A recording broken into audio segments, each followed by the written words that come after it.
vais voir un de mes locataires sur un local commercial pour faire un état des lieux sortant, dans la foulée faire un état des lieux entrant. Je te dévoile tout, on demande 1100 € de loyer pour un 70 mètres carrés ou 74 mètres carrés. On se retrouve dans le magasin, je vais juste vous montrer un petit peu ce qui se passe au niveau du contrat.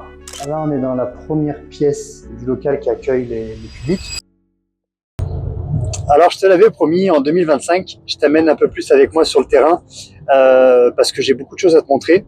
Et aujourd'hui, notamment, je vais voir un de mes locataires sur un local commercial pour faire un état des lieux sortant, dans la foulée faire un état des lieux entrant. Parce que j'ai été confronté à ça. Alors c'est nouveau pour nous, on a fait pas mal de beaux commerciaux, mais on n'a jamais eu de cessation, enfin plutôt de vente de fonds de commerce. Donc c'était nouveau pour nous. Comme je te le dis, heureusement, on fait les choses assez carrées, enfin de manière carrée plutôt, et on avait déjà fait la signature du bail devant notaire. Je te l'avais déjà suggéré, et on le fait tout le temps devant notaire. Là, ça a été finalement un peu... alors, on s'entend très très bien. D'ailleurs, on a parlé avec le locataire qui est sortant, ça va faire maintenant plus de 5 ans presque qu'on se connaît. Il est rentré sur les lieux sur un premier immeuble qu'on avait rénové, il avait occupé le local commercial, on en a acheté un deuxième dans la foulée. Il a voulu changer de locaux parce que là-bas c'était trop petit, il y avait moins de passages, donc il nous a suivis. J'ai retrouvé une nouvelle locataire aussi pour l'ancien, mais bref, il nous a suivis. C'est assez particulier l'histoire qu'on peut avoir avec lui. Je vais essayer de filmer au moment où on fait justement l'état des lieux entrant-sortant. Je vais poser la caméra, j'espère que ils seront d'accord. Au pire des cas, je la mettrai, on floutera tout le monde. Bon, ils sont pas au courant. Voilà, je viens avec ma caméra, on verra bien s'ils sont ok. En gros, ce que je veux te dire par là, c'est qu'une vente de fonds de commerce, pour toi, t'as pas trop le choix en fait, en tant que propriétaire, si les conditions du bail initial sont respectées, c'est-à-dire que rien n'est inchangé. On parle de l'activité, on parle des amplitudes horaires, on parle du matériel qui est sur place, mais vraiment le fond de la discussion, c'est l'activité. C'est-à-dire que moi actuellement, c'est un monsieur qui fait de la salade froide, du snacking froid. Il n'y a pas de friteuse, il n'y a pas de plaque de cuisson, il n'y a rien pour réchauffer sur place. C'est que de l'assemblage. Donc, ça faisait déjà un petit moment qu'il cherchait à vendre son fonds de commerce. Et finalement, à chaque fois, les appels qu'on avait, qu'il avait et qu'il me renvoyait, c'était du snacking chaud, donc du kebab, de la pizzeria. On a eu quoi encore? On a eu de la brochette. On a tout eu. J'ai même eu là vraiment des vrais restaurants. Alors, j'étais au début opposé. Après, quand j'ai vu qu'il y avait que ça et que lui, il cherchait vraiment à changer d'activité, j'ai dit bon, peut-être qu'à un moment, il va falloir qu'on se reporte un petit peu vers du snacking ou de la restauration. Le problème, c'est la hotte d'évacuation de l'immeuble. Il n'y avait pas possibilité de mettre une note d'extraction pour les cuisines à l'heure actuelle. Il aurait fallu qu'on le fasse pendant les travaux. Et d'ailleurs, j'en avais bien parlé au début. C'était un certain coût, mais il voulait pas le prendre en charge. Moi non plus. Donc, pour lui, il n'y avait pas d'évolution, mais comme quoi dans la vie, tout évolue. L'idée a été abandonnée. Maintenant, j'ai un peu de regret là-dessus. Peut-être que j'aurais dû garder un conduit, tu vois, doublement isolé, enfin tout ce qu'il faut au niveau des normes incendie liées aux hottes d'extraction. Et ça aurait peut-être facilité les choses et ça m'aurait ouvert un plus grand panel. Parce qu'il faut pas oublier, sur ce local commercial, on est quand même gourmand pour le secteur. Je te dévoile tout, on demande 1100 € de loyer pour un 70 mètres carrés ou 74 mètres carrés. On fait partie des prix hauts du marché quand même sur le secteur. Après, forcément, le local a été rénové à neuf. L'ancien l'ancien, il est toujours à nous, mais il est plus ancien. Pareil, on l'a rénové, on demande là-bas 850 € hors charge. Là, c'est 1100 € hors charge aussi. À côté, on redemande la taxe foncière intégrale. On redemande la facture d'eau avec les factures et les photos à l'appui. Mais voilà, on demande quand même pas mal de choses. Mais on est très très bien placé. Le local plaît. On a un énorme passage. Donc voilà, c'est quand même pour nous, c'est un bel investissement puisque le local commercial nous rapporte de l'argent annuellement.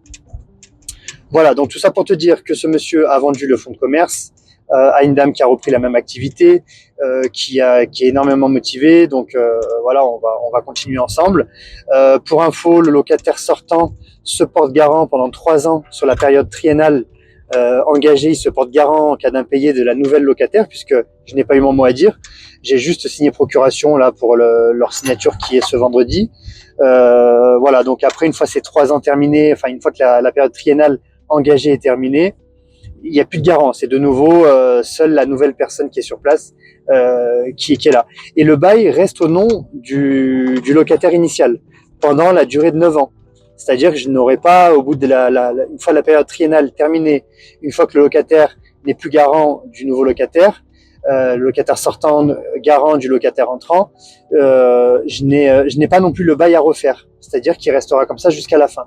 Au bout de 9 ans, on va rétablir un bail et là, il sera au nom de la vraie locataire. Soit la même personne si elle a décidé de rester, ou tout simplement, peut-être qu'elle partira et voilà, le local commercial retournera sur le marché.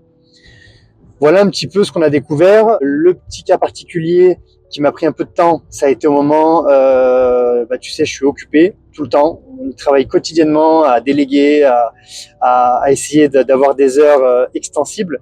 Et finalement, j'ai fait un peu à la dernière minute le récap des charges, c'est-à-dire vérifier si toutes les charges avaient été payées. Donc là, la taxe foncière 2024, c'est moi qui ai tardé à lui envoyer, donc elle n'a pas été payée. On parle quand même de 1000 et quelques euros, plus le prorata sur 2025, on parle de 1200 euros de taxes foncières qui me manquent, et toute la consommation d'eau depuis maintenant presque 1 an et demi.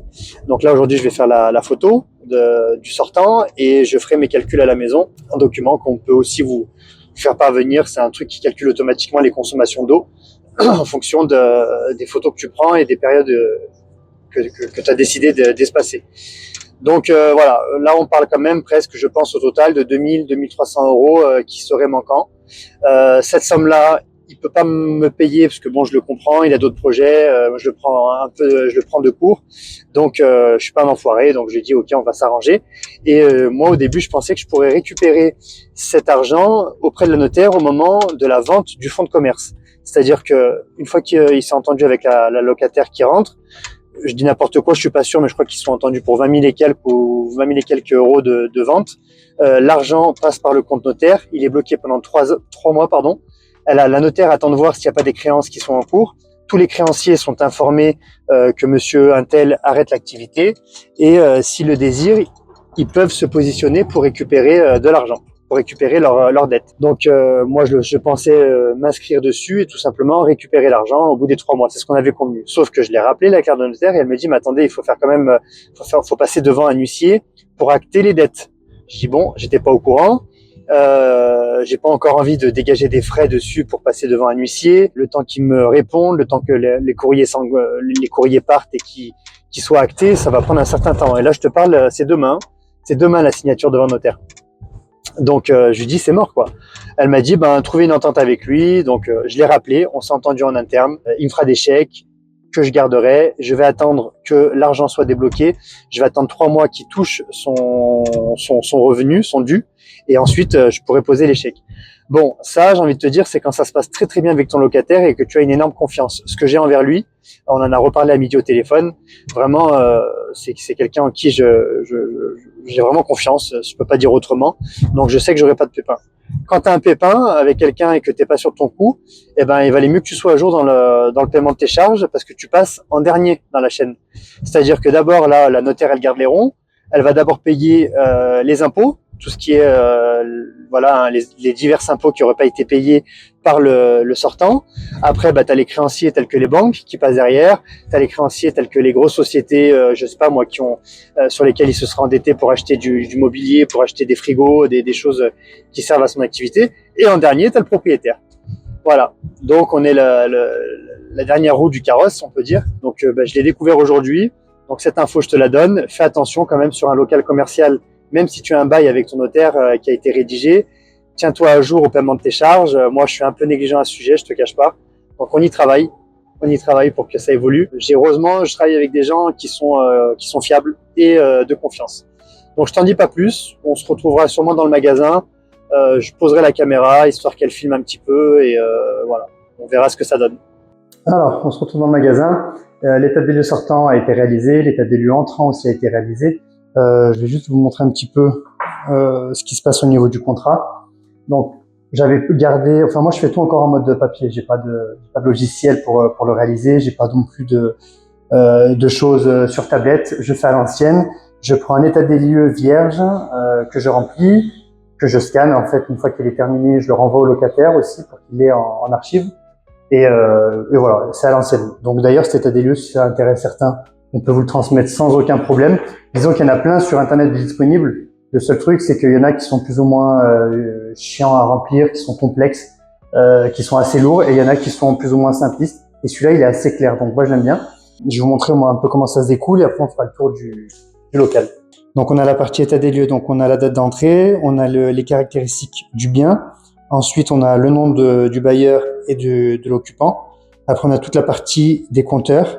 Donc moi, je fais toujours, même si c'est pas moi qui paye ou quoi que ce soit, je fais des relèves de compteurs d'électricité, d'eau et de gaz à l'arrivée. Voilà, on remplit les critères différents qu'ils puissent avoir. Très important, fais un inventaire sur les clés. Ça, on sait jamais ce qu'il y a au début et ce qui reste à la fin. Et puis après, tu suis ton état des lieux. Hein. Donc là, ici, nous, on avait une entrée. Bon, le local avait été rénové en 2023, donc ça allait assez vite. Il est très propre, je le récupère dans un état correct, il n'y a rien à dire. Donc voilà, après, on passe sur un local à droite, un local à gauche. Les points importants à vérifier, ça reste quand même s'il n'y a pas eu de dégâts des eaux, des choses comme ça. Mais bon, ici, il n'y a rien eu. Après, le WC et à la fin, la signature. En gros, ce qui reste important à vérifier quand tu fais ton état des lieux sortant et ton état des lieux entrant, puisque là, c'est un peu particulier, je te dis, le locataire qui est en place a vendu son fonds de commerce à une dame qui a repris, hein, donc ils ont fait une passation là sur 2-3 mois, ils ont été en doublure et tout ça. Donc ça se fait de manière assez fluide et c'est assez simpliste pour moi. Je n'ai pas à revenir sur quoi que ce soit. Donc l'état des lieux, bien évidemment, il n'est pas sur un local qui est vidé. Là, on vient de s'entendre aussi. Le jour où la nouvelle arrivante partira, elle a conscience qu'elle se retrouve avec l'intégralité du ménage à faire. Bon, voilà, après, il y a pas mal de choses quand tu quittes un endroit qui sont lourdes quoi, à réaliser. Hein. Vraiment, le ménage sortant dans un local commercial où il y a eu de la nourriture qui a été réalisée et de l'accueil du public, ça peut être assez lourd. Donc voilà pour ça. Au niveau de la caution, ils se sont entendus entre eux. Pour moi, ça reste transparent. La caution a été directement transférée du nouveau locataire à l'ancien. Et le jour du départ, moi, je reverserai dans l'intégralité ou partiellement selon le rendu à la locataire qui est actuellement sur place. Voilà. Donc ça, c'est des ententes. Sinon, tu peux les reprendre sur ton compte bancaire pour une entrée de trésor et une sortie. Bon, moi, sincèrement, on a fait comme ça parce que je savais qu'il n'y allait pas avoir de soucis dans le magasin. Donc, je te fais un petit tour. Alors, là, on est dans la première pièce du local qui accueille le public. Donc là, tu vois, voilà, je le récupère. Enfin, l'état des lieux se fait avec le mobilier. Donc moi, j'ai juste vérifié l'intégralité des murs, qu'on n'ait pas de trous, pas de problème au niveau des perçages. Enfin voilà, ça reste pour moi, c'est insignifiant. Ces petites vis qui ont été mises, c'est pas énorme, quoi. Il n'y a pas installé une énorme barre au mur ou quoi que ce soit. On a eu un souci sur le radiateur, il s'est arraché du mur. Donc voilà, ça on l'a bien notifié dans l'état des lieux sortant. Donc là, il faut que je le fasse réparer, il faut qu'on purge le système, il faut qu'on aille vérifier ce qui s'est passé au moment de la rénovation, parce que tout simplement, je pense qu'il n'y a pas eu de soutien derrière assez costaud. Donc voilà, ça cette partie-là elle est à refaire. Dans les toilettes, tu vérifies aussi toujours que tout aille bien au niveau arrivée d'eau et évacuation, que rien soit bouché, que les chasses d'eau fonctionnent. Voilà, ça c'est des choses un peu essentielles, les points d'eau. Après, on avait une cave, on a fait le tour de la cave. Il n'y a pas eu de souci particulier.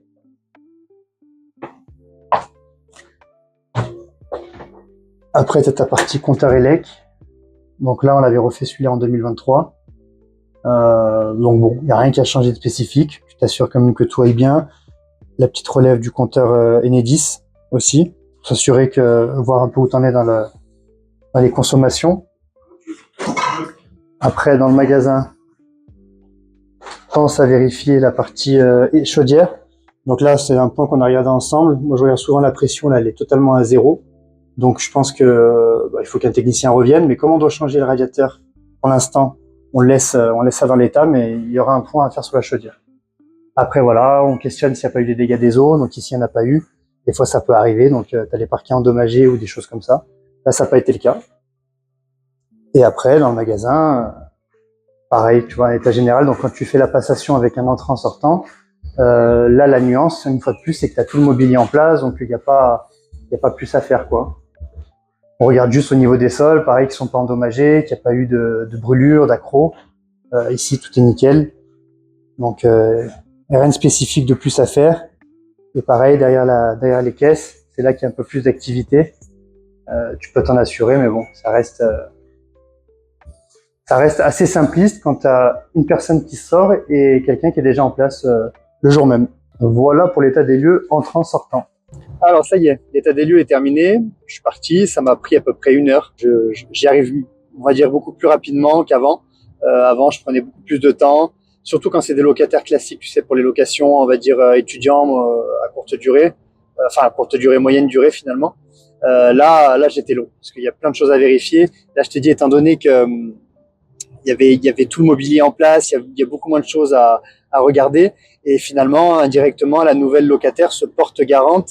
Moi, mon état des lieux, il était nickel. Hein. Donc, la nouvelle locataire se porte garante en cas de problème au départ. Le mot de la fin, en gros, ce que je voulais vraiment te faire passer comme message, c'est qu'au moment où tu rentres quelqu'un dans tes locaux commerciaux, ça c'est valable aussi hein, pour tes appartements en nu ou même en meublé. Moi, je pense qu'il y a une grosse histoire de feeling, de ressenti avec la personne que tu rentres. Ce monsieur qui part là, je te dis, ça fait presque 5 ans, peut-être même plus, qu'on se connaît. Il a vu les locaux, lui, les locaux commerciaux en travaux. Il a attendu que les locaux soient terminés pour pouvoir aménager. On a toujours eu énormément d'échanges, que ce soit par WhatsApp ou même par appel. Toujours très respectueux, toujours voilà, il m'a toujours payé les loyers. Alors moi je te dis, je suis vraiment pas très regardant. C'est mon assistante qui s'occupe vraiment de vérifier tout ça des fois en fin d'année. Donc je suis vraiment cool. Donc voilà, il m'a toujours payé comme il fallait. Je te dis, les seules petites irrégularités, ça a été sur les charges, les approvisionnements de charges au niveau de la flotte parce que moi aussi je suis assez long à envoyer les requêtes. Mais voilà, sinon je te dis, initialement le feeling était très bon. J'avais eu un très bon ressenti. Lui pareil. Toutes les demandes qu'il a pu me faire, j'ai toujours répondu favorablement et assez rapidement. J'espère en tout cas. La dernière en cours, je te l'ai montré peut-être dans la vidéo, je ne me rappelle plus, mais c'est un chauffage qui s'est arraché du mur suite aux travaux qu'on avait fait dans le local. Donc je ne suis pas encore intervenu, tout simplement parce qu'il y a des travaux dans la rue, parce que ça mobilise de savoir qui est en tort au niveau de la rénovation, parce qu'il n'a pas à tomber ce radiateur. Hein, donc est-ce que c'est l'électricien, le plombier qui n'a pas fixé comme il faut le radiateur? Est-ce que c'est le plaquiste qui n'a pas, lui, fait ce qu'il fallait faire derrière? Bon bref, on verra ça dans un second temps. Mais en tout cas, j'ai toujours répondu comme il le fallait et assez rapidement. Et dans un dernier temps, ce que je te conseille fortement, ça, nous, on ne le fera jamais sans passer en dehors du notaire, c'est vraiment de rédiger ton bail commercial devant notaire. Parce que l'engagement est assez long, on parle d'un 369. Dans la réalité, c'est plutôt neuf qu'autre chose. Le triennal, on en parle plutôt là dans le cas d'un changement de locataire. Ton nouveau locataire, comme je l'ai dit, se retrouve un peu sous la tutelle de celui qui est partant. Donc celui qui est partant est garant de celui qui rentre. Donc voilà, tu sens bien que tout est bien acté par écrit avec le notaire. Il n'y a pas de vice caché. Tu vois, j'avais un doute, savoir, là j'en ai profité pour aller voir mes autres locataires pour aller réclamer ma flotte ou encore ma taxe foncière.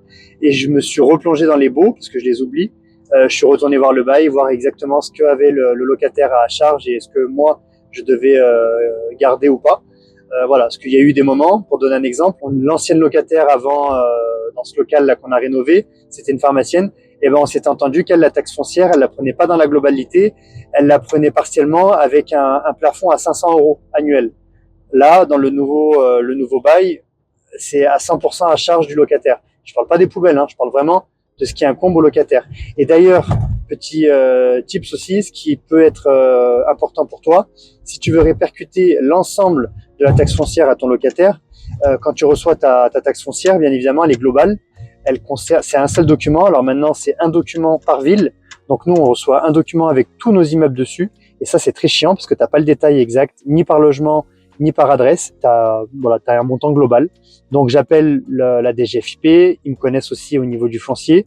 Et je leur demande tout simplement qu'ils me fassent un détail par rapport au lot concerné. Et là, ils me disent, ils me font un rescrit, enfin ils me font un écrit plutôt par mail, en me disant voilà, tel numéro de lot, sa taxe foncière s'élève à temps. N'oublie pas aussi la taxe, il y a des frais administratifs, ou des frais de gestion, pardon, des frais de gestion. Et les frais de gestion, ils sont inclus dedans aussi. Et voilà, donc elle te le met par écrit. Tu mets cet écrit par mail qui est signé par la DGFiP dans ton courrier et ça atteste hein, vraiment de ce que tu demandes, quoi. Voilà, je pense qu'il est essentiel de passer par notaire et de pas te référer à ce que ton comptable peut te faire ou encore à ce que tu pourrais trouver sur Internet. Parce que d'ailleurs, l'avis les informations, les avis que tu peux demander à ton notaire sont très précieux. Et moi, je sais que je déroge pas. D'ailleurs, mon locataire là, il a fait la passation de la vente de son fonds de commerce avec une notaire qu'il avait sur la ville où il y a le local.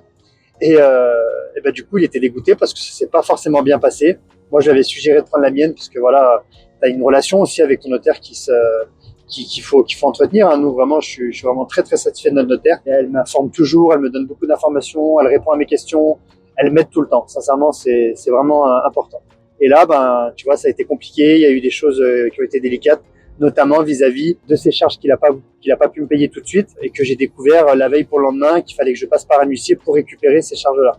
Bon, bref, on clôture, c'est réglé, ça se passe bien. Donc, j'espère pour toi aussi ça se passe très très bien. N'hésite pas à mettre des questions si tu en as en commentaire, on y répondra et on fera même une vidéo s'il le faut encore. Allez, à plus!